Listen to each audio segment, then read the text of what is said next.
and the friggin' frog's gay. Do you understand? I don't know if you heard recently, but Furiosa, the Mad Max Fury Road prequel movie starring, Furiosa, flopped hard as hell at the box office. It flopped so bad that it just barely beat out the animated movie Garfield, bringing in just a little over $34 million on its opening weekend, which was Memorial Day weekend, which apparently was the worst Memorial Day weekend for movies in like 30 years. The only time it was worse was when there was absolutely no movies in theaters during Memorial Day weekend in 2020. And as of right now, the movie has brought in over $110 million, which isn't that bad, but considering it's a $135 million budget, it's not looking good. It honestly looks like it's barely gonna make back its budget by the time it gets out of theaters. And apparently the movie actually isn't that bad. If you look at ratings from audiences and even critics, it's doing really well. Just all around, people who have seen this movie are saying that it's pretty damn good. And hell, you even have the star power of Chris Hemsworth and Anna Taylor-Joy. And the damn mastermind himself, George Miller, is directing this one yet again, just like he did Fury Road. So really, on paper, this should be a success. And that's why the fact that it's a flop is making a lot of people wonder what exactly happened. Why did this movie flop? And I'm gonna give you a quick, no bullshit reason. Well, it's the simple fact that no one was really that interested in a Furiosa prequel movie. It's kind of that simple. You see, the franchise or IP is called Mad Max. Hell, they even worked it into the title of Furiosa. And so what most people wanted was to see Tom Hardy back as Mad Max again, as the main character. You see, after a 9-year hiatus, a Furiosa prequel movie set in the Mad Max universe isn't exactly what fans really wanted. And even though George Miller did make this one too, so I don't doubt its quality, it's just a simple fact that no one was really asking for this film. In fact, what most people wanted was to see more of Tom Hardy as Mad Max, and they were asking for that about 9 years ago. People wanted to see where Tom Hardy as Mad Max would go next, and see what crazy adventure he would get caught up in. With Furiosa, you already see how her journey ends in Fury Road, so a prequel really just wasn't necessary. It's kind of like, yeah, that's cool, and I had fun, but like, what's Mad Max up to right now? And honestly, it's kind of like how I feel about the Penguin show coming out that's set in like the Matt Reeves Batman universe. It's like, yeah, that's neat and all, but I would rather you put that time and energy into the Batman 2. I mean, at least that's how I feel personally about the Penguin show. I'm pretty indifferent to it. So to me personally, it's pretty comparable to Furiosa, where it's like they're putting time and energy into a character that just isn't the lead, or that people aren't as invested in. So that's the first big major reason on why I think this movie flopped. It's not what fans wanted, and it's a lack of interest in the character. And now the second major reason is that a lot of people are just tired of sequels, prequels, and spin-offs of pre-existing franchises. I mean, hell, look at the Star Wars shows and how the interest in those have just declined, or even the MCU projects. And yeah, even though Furiosa doesn't look like a needless cash grab, relying super heavy on nostalgia to get people to watch it, that's just how a lot of people are going to perceive it. They're going to see it and be like, oh, what is this, a Mad Max reboot? Nah, I'm good. Especially considering it's been 9 years.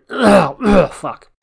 Especially considering it's been 9 years since the last Mad Max movie. So I still have interest in seeing Furiosa. Like I said, it's from George Miller, and I loved Fury Road, so I do not doubt this movie's quality. It's just that I don't have that big of interest to really see it, like in theaters. And just like many others, the reason is just that I wanted to see a Mad Max movie, not a Furiosa movie. I'm more certain that when I do eventually see this movie, I'm going to enjoy the hell out of it. I just know I'm not going to be seeing it in theaters. Anyway, I don't really got shit else to say. Very short, sweet, and to the point, so see ya.